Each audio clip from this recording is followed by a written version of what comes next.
Good morning, everyone. Welcome to the Daily Kofefi, unless we change the name, on Unsafe Space. This is every day we do the show in the morning. It's kind of more relaxed and, shorter than other shows. Anyway, I'm here with Keri, as always, the bad mamma jamma, Keri Smith. Hello, Who's Carter. in the hat? Keri, what's up with your hat? It's my riverboat hat. Are you going gambling later on the river? Gambling on the, yes. Oh, good. It's my spring hat. It does look like a riverboat hat, though.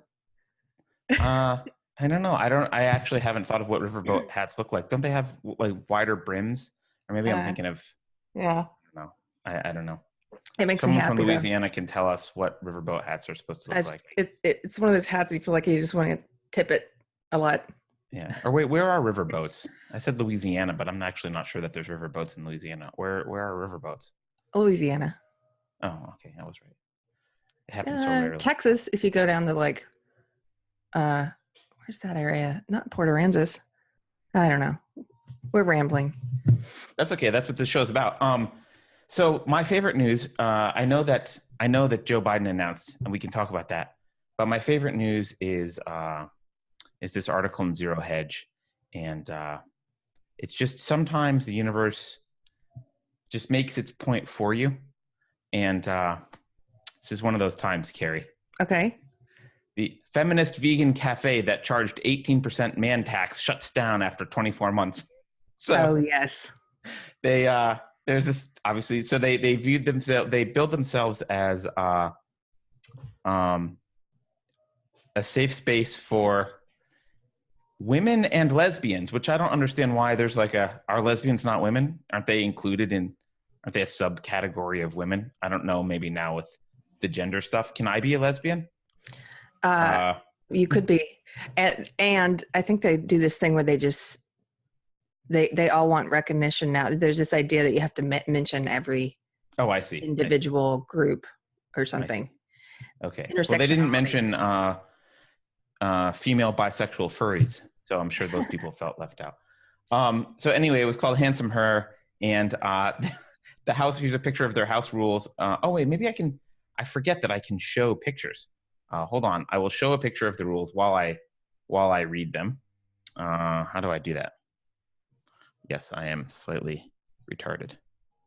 Okay, so the house rules. Rule number 1, women have priority seating. Rule number 2, men will be charged an 18% premium to reflect the gender pay gap, which is donated to women's service. Rule number 3 is respect goes both ways, which I don't think they meant as like, we will also respect you men. I think they meant, if you don't make us feel warm and fuzzy 100% of the time, we will be absolute bitches to you. Yeah. I believe that's what that means translated. The thing that I really like about this is that if the gender pay gap were real, so this is, how do I want to say this? So if the gender pay gap were real, this would effectively be what other businesses are doing, right? Charging women more, right? Like in some kind of in a weird way, they'd be charging the women employees more, right? But like they'd be, that would be their model.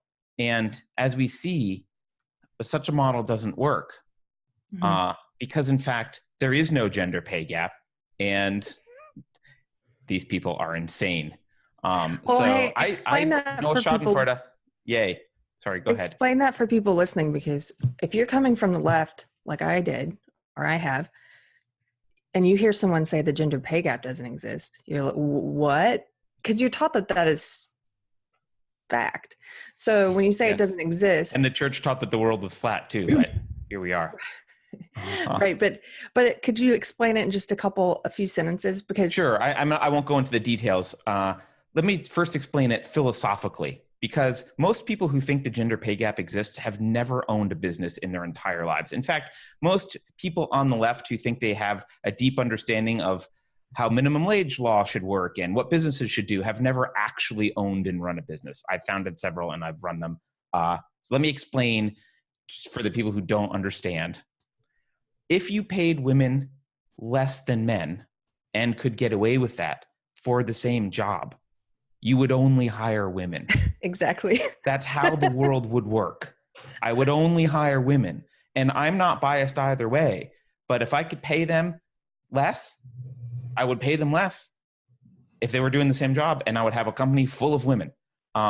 In fact, it's a similar argument to why people are opposed. A lot of people are complain about H-1B visas, because you can bring people in from outside the U.S. and pay them less for the same work, because they're just as well trained, but like engineers and stuff, and they just have lower requirements for what they lower salary requirements. Either hiring them remotely, where they have obviously lower cost of living and lower salary requirements, or bringing them here and hiring them. It's cheaper often. So this is a big. Huh? One of my first jobs straight out of college, I was working in HR, and I was helping to bring over guys with the HB1 visas for that exact reason. Right. So and you're right. If I could have hired if you'll notice, the white man patriarchy will hire Indian people if they can pay them 70 cents on the dollar to get the same work. That trumps everything in business. Ultimately, yes, there's some bigoted people who, yeah, sure, like this fucking cafe, and they go out of business. But long term, business only works if you pay people based on their work and not for stupid things like the color of their skin or what's dangling or not between their legs. Those are not relevant factors. So, so just on principle, you should immediately question the pay gap if you have any experience in business, because it should make you go, well, that's weird. Why would that persist? Like, I certainly would hire a bunch of women. Like, I would have cheaper operating expenses by 70%, which is huge. I mean, a lot of companies have margins that are way less than 30%, or 20%, right? So that's a big deal. So anyway, so that's the principle that should make you question it. The reality is, and I don't want to get into all of the studies, and I'm not an expert here, but I have read a bunch of it. If you control for things like hours worked, first of all, you have to control for a bunch of stuff. You have to control for what jobs they're actually doing, what their experience level is, before they got the job, how hard, like what hours they're working and all that stuff. If you account for all of that stuff, the pay gap basically disappears. Right. And can I interject there for a second? If you look at women who have not had an interruption in their career, like taken time off to have kids, who've worked from straight out of college, if you just look at that group of women, not women who've gotten married and taken some time at home, or taken some years off and then got back into the workforce later. If you just look at the ones who've worked continually, they're actually paid more than men. Right, they do actually better. Paid more than the male counterparts. Yeah. So, in fact, Google did an internal study and had to adjust the male salaries up because they realized there was a gender pay gap the wrong way. The other way, yes. The wrong way. Yeah. But what they're doing when they tell you there's a pay gap is they're including all of the women who work part-time, who maybe work balance home, are working at home and working out in the workforce. They're including women who took 10 years off to raise a family and then got back into the workforce and haven't built their salary up to where they would have had they not taken that time off. So I know this is supposed to be our quick morning show. This like directly relates to a conversation I was having the other day with someone. Look, women can't be great moms and great career women at the same time. And that's not a thing about women. This is how reality works. You can do one thing and one thing well. If you do two things, you don't do your best at either one of those things. Now, I'm not arguing you have to have a traditional family setup, but in a traditional family setup, the guy's one thing is to go out and get financial resources to support food and shelter and that kind of stuff. Bacon. And he doesn't do a great bacon. Right. He does a great job at that, theoretically, if that's what he's doing, right? But the other half of having a family is actually being there emotionally and intellectually and instilling the values and raising the child in a very personal and like a coach kind of way, right? That's the other half of being a parent. And so he does that half very poorly.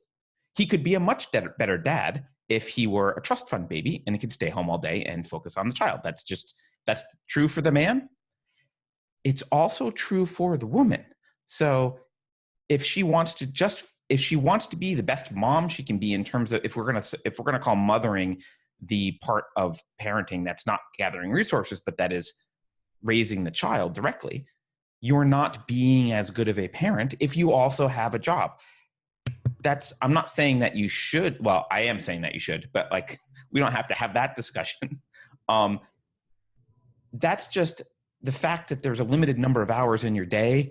If you spend some of them on some other task, that's taking away from hours of you being a parent. And especially if it's major hours, like going to work, it takes away hours. Now, the guy could stay home and the woman could go to work. Like, that's totally fine. Someone is parenting the child.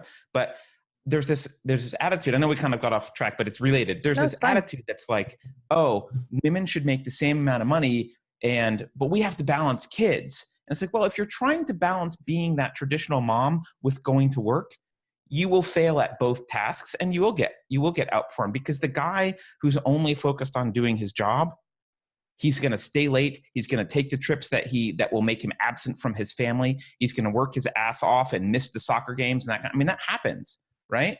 And so even if there's two people who have the same experience and they're both working at the same job, often the men, and it's not always the men, but the people who are not burdened by trying to be a parent, let's put it that way, people who aren't burdened by trying to do the traditional mother duties, are free to put more energy into work and will therefore outperform the people who aren't doing that. Now, that could be a woman, and she could be free from parental duties and traditional motherly duties, and she'll make more because she'll be able to devote her time to that.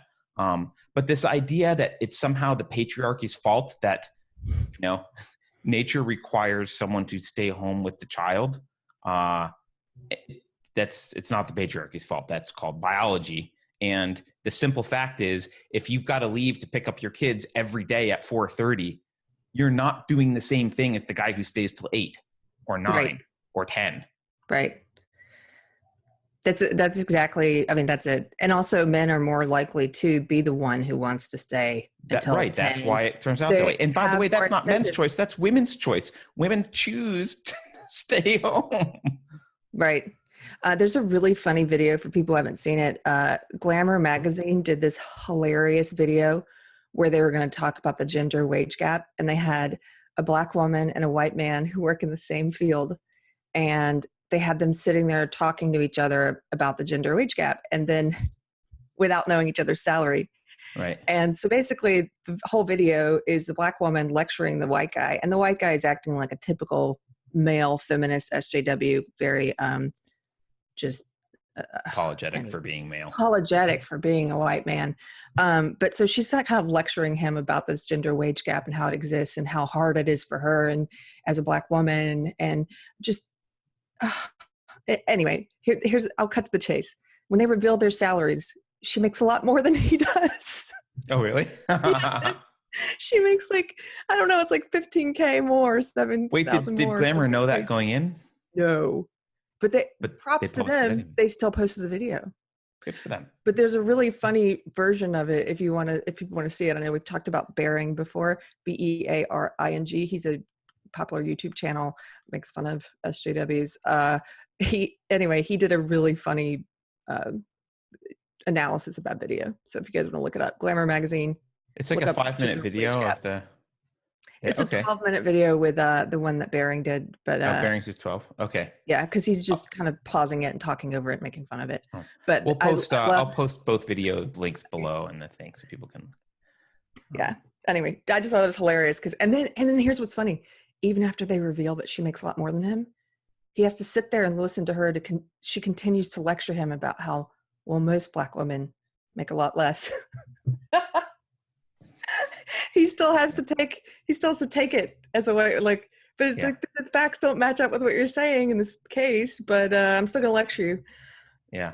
You know what? The other thing that bothers me just about the whole pay gap thing is it's usually also lumped in with like all these calls for like, we need more women CEOs and blah, blah, blah. I'm like, okay. Why don't you say that about homeless people and all the shit jobs with like if you look at all the jobs at the highest casualty rate, all the crappiest jobs, they're all men. right? They're You never hear never, women. There should be more women coal miners. Like, where's that, feminists? Right? No, no, no. More women CEOs would be nice. If we have private jets, there needs to be more women with cushy CEO jobs in private jets. But we don't like the icky coal mining stuff, so the guys yeah. can do that. I'm like, how is that equality? Yeah, the jobs with the highest death rates, like occupational death rates, like the hazard, like the chance of you dying on the job, almost all of those jobs are filled by men. And Yeah, you don't see feminists saying we want 50% representation, you know, right, in the right. sewer jobs or Yeah, I think I did a short video on that called "Thank the Patriarchy" like a while ago. Maybe I'll link to that too. But craziness.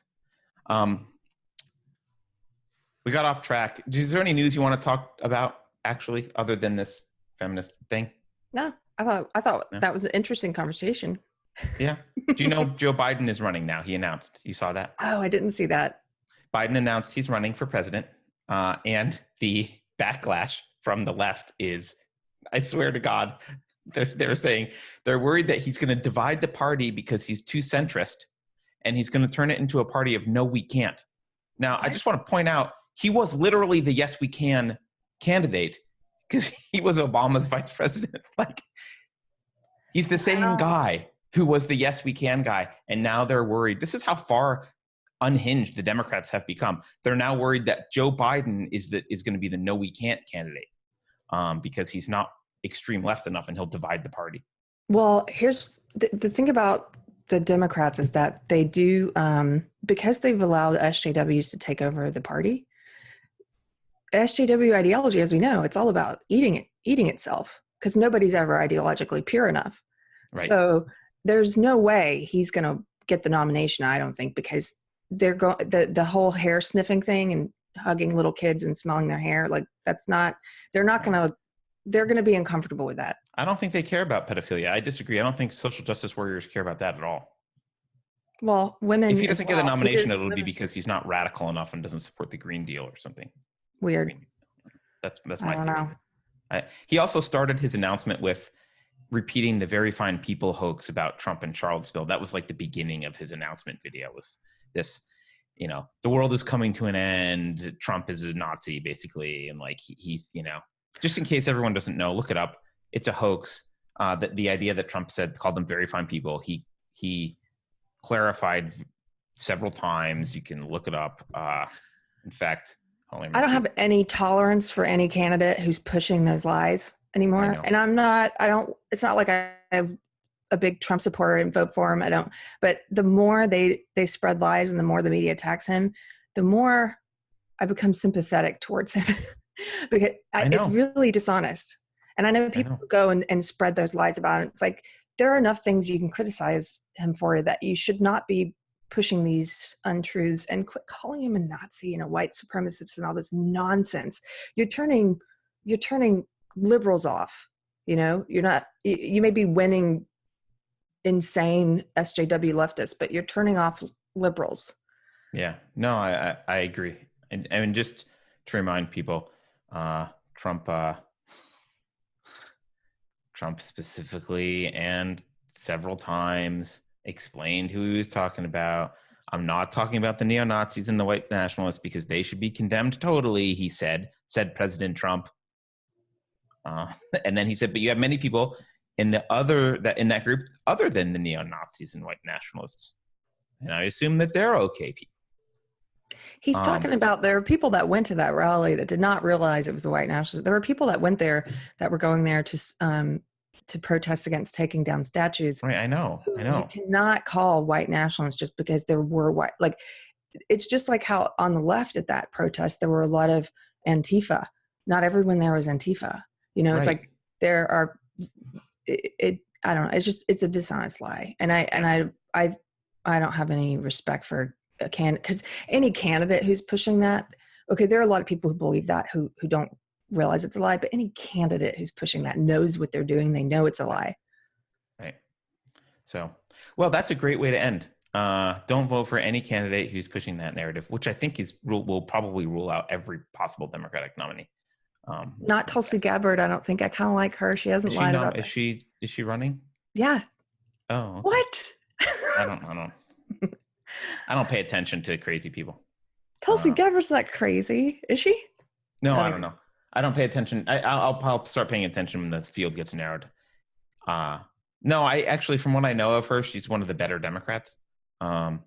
So I just don't think any of them have a chance against Trump. I don't think it's going to happen. So on that note, join us today later for Deprogrammed, our live show, every Thursday at 11 Pacific, 1 p.m. Texas time. Live. And wait, who do we have? We have Julianne Davis, who's an actress who came out as conservative and a Trump supporter. She will be on. She was also in Eyes Wide Shut. So she's really interesting. I'm really excited to talk to her. Yeah. Anyone who's been in an orgy scene is invited onto the show. All right. That's a great note to end. Follow us on Twitter at Unsafe Space. Subscribe, please, at youtube.com/unsafespace and go to unsafespace.com. And if you plug in your email address, we'll be able to tell you where we went after Twitter banned us and YouTube banned us, which eventually will happen. So, all right. Bye, everyone. Bye.